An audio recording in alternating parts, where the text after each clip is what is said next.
बच्चों, आज हम लोग पढ़ेंगे जल प्रदूषण के बारे में। तो स्टार्ट करते हैं जल प्रदूषण के बारे में।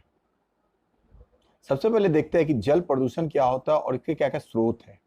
तो जिस प्रकार से हम लोग देखते हैं कि जल के अवयवों में बाहरी तत्व प्रवेश कर जाते हैं तो उसका मौलिक संतुलन जो होता है वह बिगड़ जाता है तथा जल में हानिकारक तत्वों की मात्रा भी बढ़ जाती है, जिसे हम लोग जल प्रदूषण कहते हैं। यानी कहने का मतलब यह है कि जल के अंदर में कोई बाहरी तत्व जो हानिकारक होते हैं किसी भी जीव के लिए, उसे हम कहते हैं जल प्रदूषण। और उन तत्वों को जो हानिकारक होते हैं उन्हें हम कहते हैं वाटर पॉल्यूटेंट या जल प्रदूषक। ये पॉल्यूशन जो होता है मुख्यतः दो प्रकार के होते हैं। एक होता है, देखिए, पॉइंट सोर्स यानी बिंदु स्रोत, पॉइंट सोर्स, और दूसरा होता है नॉन पॉइंट सोर्स। ठीक है। तो इसमें हम लोग देखते हैं बिंदु स्रोत क्या होता है। बिंदु स्रोत होता है जबकि कोई दूषित जल जो होता है डायरेक्ट किसी जल में जल स्रोत में मिल जाता है डायरेक्ट। जैसे मान लीजिए आपका घर का कोई नाला है, वो डायरेक्ट नदी में मिलता है, तो उसको हम लोग बोलते हैं पॉइंट सोर्स। और नॉन पॉइंट सोर्स में किसी अन्य विधि के द्वारा यदि किसी तरह मिलता है तो उसे हम कहते हैं नॉन पॉइंट सोर्स। अब है जल प्रदूषण के क्या क्या कारण है। तो देखिए यहां पर ये जल प्रदूषण के बहुत सारे कारण हैं। उसमें से पहला है कीटनाशक या जैवनाशक। हम लोग जानते हैं कि विभिन्न रकम के खेतों में कीटाणुओं को मारने के लिए कीटनाशक का प्रयोग किया जाता है, जिसका छिड़काव किया जाता है, जो पानी के वर्षा के जल के साथ मिलकर जब नदी तालाब में मिलते हैं तो जल को प्रदूषित करते हैं। इसके अलावा मल जल अपहरण, यानी जब कोई गंदी पदार्थ, आज भी हमारे देश में क्या होता है, मल मूत्र जल को त्यागने का संतोषजनक व्यवस्था तो नहीं है, लेकिन फिर भी बहुत सारे अभी ऐसे भी है जो खेत खलिहानों में अपने मल का त्याग करते हैं, तो वो भी पानी के साथ बहकर जब जलाशयों में जल स्रोतों में मिलते हैं तो जल को प्रदूषित कर देते हैं और विभिन्न रकम के रोग उत्पन्न करते हैं।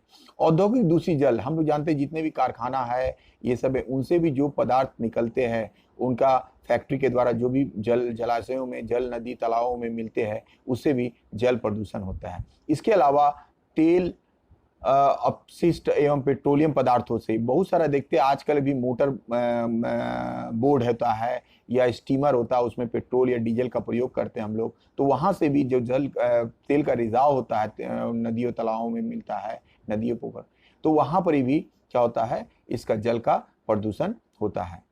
जल प्रदूषण के कारण में और है तापीय प्रदूषण, यानी विद्युत कोयला उत्पादन करने के लिए जो कोयले को जलाया जाता है तो उसमें क्या होता है, ऊष्मा निकलती है, तापीय विद्युत जो संयंत्र है उससे उत्पन्न निकलती है और उससे भी प्रदूषण होता है। इसके अलावा प्लास्टिक पॉलीथीन बैग का प्रदूषण होता है, जल में मिलते हैं तो जल भी क्या होते हैं, प्रदूषित होते हैं। इसके अलावा रेडियो एक्टिव एलिमेंट्स, यानी नाभिकीय ऊर्जा केंद्र, नाभिकीय परिचलन केंद्र में प्रयोगों में जिसमें विभिन्न रकम के तत्व को उपयोग किया जाता है, रेडियो आइसोटोप्स के रूप में अधिक मात्रा में जल में मिलने से क्या होता है, जल प्रदूषित होता है। अब है जल के क्या क्या प्रभाव पड़ते हैं। हम लोग जानते हैं कि सारा मैक्सिमम जो रोग होता है वह पेट के माध्यम से, यानी पानी पीने से खराब जल के कारण ही होता है। जैसे उसमें हैजा है, टाइफॉइड है, पोलियो है, यकृत की बीमारी है, एक्जिमा है, ये सारे चीज होते हैं। इसके अलावा जल प्रदूषण का सबसे बड़ा प्रभाव जो हमारे कोर्स में है वह यूट्रोफिकेशन। यूट्रोफिकेशन क्या होता है ये मेन समझना है।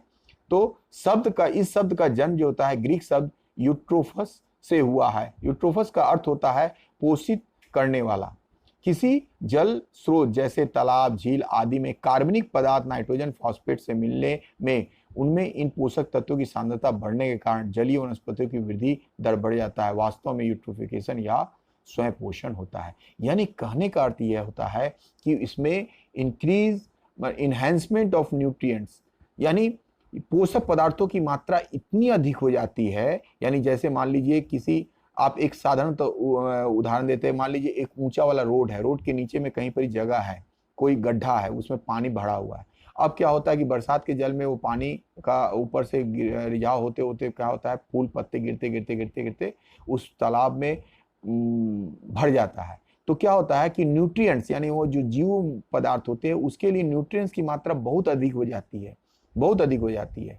जिसे हम कहते हैं यूट्रोफिकेशन। इसमें ऑक्सीजन की कमी होने लगती है। जब न्यूट्रिएंट पदार्थ की मात्रा बहुत अधिक हो जाती है तो उसमें ऑक्सीजन की मात्रा, डिजोल्व ऑक्सीजन की मात्रा कम हो जाती है, जिसे हम लोग यूट्रोफिकेशन कहते हैं। बायोमैग्निफिकेशन, ये भी बहुत बड़ा बात है। बायोमैग्निफिकेशन का भी अर्थ होता है खास श्रृंखला, यानी हम जैसे एक श्रृंखला होती है, जैसे मान लो एक छोटे कीड़े मकोड़ों को एक छोटी मछली खाए, छोटी मछली को बड़ी मछली, बड़ी मछली को मनुष्य खाया, तो ये खास श्रृंखला कहलाता है। जब एक श्रृंखला से कोई कोई पदार्थ ऐसे होते हैं जो जल्दी गलते नहीं, बल्कि उसकी परसिस्टेंट जो होती है बढ़ जाती है, तो खास श्रृंखला में एक अवस्था से दूसरी अवस्था में जाते हुए किसी रासायनिक स्थायी पदार्थ या तत्व, जैसे रेडियो एक्टिविटी या भारी तत्वों की सांद्रता क्या होती है, बढ़ जाती है। जैसे जैसे ये खास श्रृंखला में जाता है उसकी संख्या बढ़ जाती है। जैसे डीडीटी का जो छिड़काव करते हैं वो यदि पानी में मिलता है, उसके द्वारा यदि हम खाते हैं तो हमारे बाद हमको कोई छोटी मछलियों को जो खाएगा उसमें बढ़ जाएगा, उसको जो खाएगा उसमें बढ़ जाएगा। तो इस प्रकार से इसकी सांद्रता बढ़ती जाती है। कुछ भारी तत्व होते हैं जैसे मरकरी, पारा, कैडमियम, लेड, इनसे भी विभिन्न रकम के रोग होते हैं। जैसे मरकरी से मीना मार्टा डिजीज होता है, कैडमियम से इटाई, और डिस्लेक्सिया नामक रोग लीड के कारण होता है, लेड सीसा के कारण। जल प्रदूषण के नियंत्रण के बहुत सारे उपाय हैं, जिसमें से हम लोग कीटनाशकों के प्रयोग पर प्रतिबंध लगाना चाहिए। इसकी जगह जैवनाशक जैसे विषाणुओं का उपयोग करना चाहिए, जो सिर्फ कीटाणुओं का नाश करते हैं, इसके अतिरिक्त तो दूसरा कोई हानि नहीं पहुंचता। जैसे राइजोबियम, नील हवद, एजिटोबैक्टर, माइक्रोराइजा का प्रयोग करना चाहिए। कूड़े करकट को जलाशयों एवं नदियों में न डालकर शहर के बाहर किसी गड्ढे में डालना चाहिए। उर्वरक और विद्युत यंत्र के सल्फर तथा नाइट्रोजन ऑक्साइड के उत्सर्जन को कम करने अम्लीय वर्षा को रोका जा सकता है।